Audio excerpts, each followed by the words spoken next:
السلام عليكم ورحمة الله تعالى وبركاته. مرحبا بكم في فيديو جديد. نتمنى يلقاكم في أحسن الأحوال.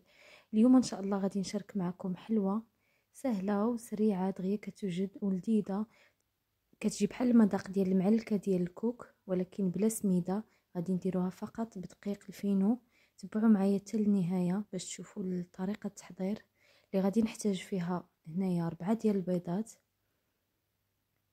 وساشي ديال الفاني، كاس ونص ديال سنيده.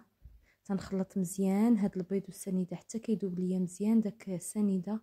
تقدروا الا بغيتوا ديروا نصف الكميات تقسموا هاد المقادير على جوج، يعني ديروا غير جوج بيضات مع كاس ديال السكر ولا كاس لاروب ديال السكر.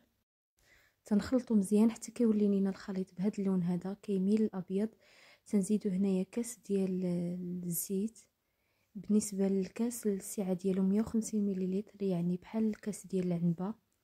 غادي نخلط مزيان تاني هاد الزيت حتى كتنسجم ليا مع الخليط. ضروري نخلطوا الزيت في هاد المرحله حتى ما تبقاش تبان لينا، باش هكا ملي تنشكلوا الحلوه ديالنا ما تطلقش لينا الزيت.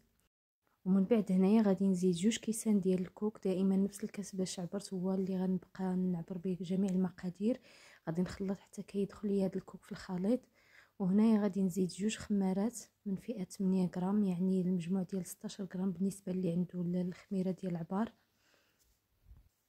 عاد غادي نبدا نضيف الدقيق الفينو.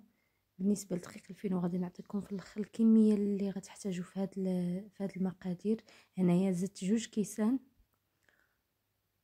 وخلطت، وغادي نعاود نزيد نص كاس. ما غاديش ندير الكميه كلها في الاول حيت تيكون الفينو اللي تيتشرب السوائل. وحاجه اخرى، هاد الخليط ما بغيتوش انايا يعطيني الكثافه النهائيه، حيت مازال غادي نقسمو على جوج كيسان ونص وتنحبس. عاد تنقسم الخليط على جوج، حيت ملي غادي نزيد الكاكاو في واحد النص. الكاكاو حتى هو تيتشرب السوائل، يعني ما خصنيش نقصح الخليط من الاول باش ما تجينيش الحلوه قاصحه. حتى كنزيد الكاكاو حتى نتحكم في الكثافه ديال الخليط. وبالنسبه لهاد الحلوه غادي نديرها على جوج نكهات، يعني الخليط الاول النصف الاول درت فيه القشور ديال البرتقال، تقريبا 2 حبات كبار ديال البرتقال، حكيت لهم هاي القشره ديالهم. غادي نخلط مزيان هكا تيعطينا اللون وتيعطينا حتى النكهه ديال البرتقال فيها. النص الثاني كما شفتوا هنايا غادي نزيد عليه معلقه كبيره ديال الكاكاو المر. من الاحسن يكون نوعيه جيده هكا باش ما يقصحش لينا الحلوه. وغنزيد عليه معلقه ديال الشوكولات ديال الدهن، تقدروا تزيدوا اي نوع كان عندكم تستعملوه. وغادي نخلط مزيان حتى تنسجم ليا هاد الشوكولات مع الخليط. بالنسبه للشوكولات ديال الدهن تقدروا تستغناو عليه، ولكن هو زوين تيعطينا واحد التعليكه في الحلوه ما تجيش ناشفه. هنايا من بعد ما كملت غادي نبدا في التشكيل ديال الحلوه. كما شفتوا تناخذ القياس. بالنسبه للقياس تيبقى اختياري، تقدروا ديروا كبار ولا صغار، من الاحسن ديروهم هكا متوسطين، تقريبا قياس 27 غرام، او الا بغيتوا تعبروهم او لا تقدروا ديروا غير عينيكم ميزانكم هكا. تاخذوا كريه وتحربلوها ما بين يديكم، تتبسطوها شويه وتدوزوا ليها الوجه ديالها في الكوك وكتحطوا كما شفتوا هنايا في الفيديو. تنستمر هكا بنفس الطريقه حتى تنكمل هذا النصف ديال الشوكولات.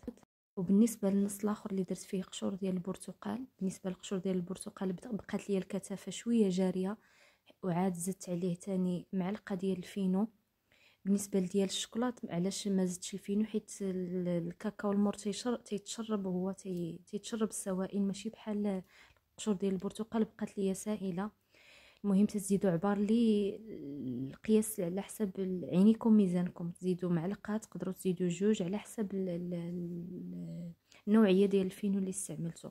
بالنسبه لي انا اكتفيت فقط بمعلقه ديال الفينو، وعاود شكلت الحلوه ديالي بحال الاولى، بحال النص الاول. تنكور هكا ما بين يدي، تنبسط شويه، تبسطوهاش بزاف حيت مازال تتحل في الفران. غير شويه تنبسطوها غير شويه، وتنديروا عليها الكوك من الوجه وتنحطوا. تنستمروا هكا بنفس الطريقه حتى تنكملوا الكميه اللي عندنا. والحلوه ديالنا تندخلوها للفران يكون سخون. بالنسبه الا عندنا الفران ديال الغاز تنشعلوا غير الفوق وتنديروا الحلوه على الوجه ديالها حتى كتشق. عاد تنشعلوا الفران لتحت حتى كطيب.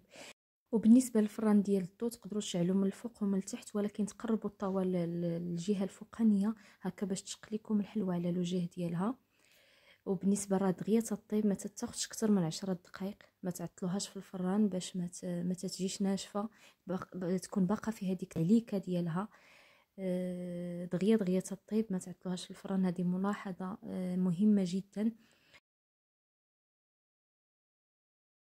وهذا هو الشكل ديالها من بعد ما خرجتها من الفران. كما كتشوفوا تتجي مشقه وتيعطي داك الكوك فيها منظر زوين. تتجي المذاق ديالها بحال المعلكه اللي تنخدموا بالسميده والكوك، تتجي معلكه من الداخل وفيها مذاق زوين.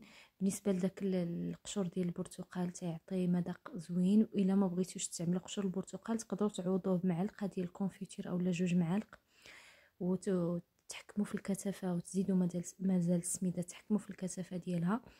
وبالنسبه ديال الكاكاو راه تتجي زوينه بزاف، فيها مذاق ديال الشوكولات. المهم انكم ما تعطلوهاش في الفران. مازال انا راه سهيت عليها، وكما شفتوا ديك الاولانيه اللي درت البيضه راه سهيت عليها حتى تحمرات شويه، ما خصهاش اصلا تعطل في الفران. المهم ان المذاق ديالها زوين ودغيا دغيا تتوجد ولذيذه تتعجب الوليدات الصغار.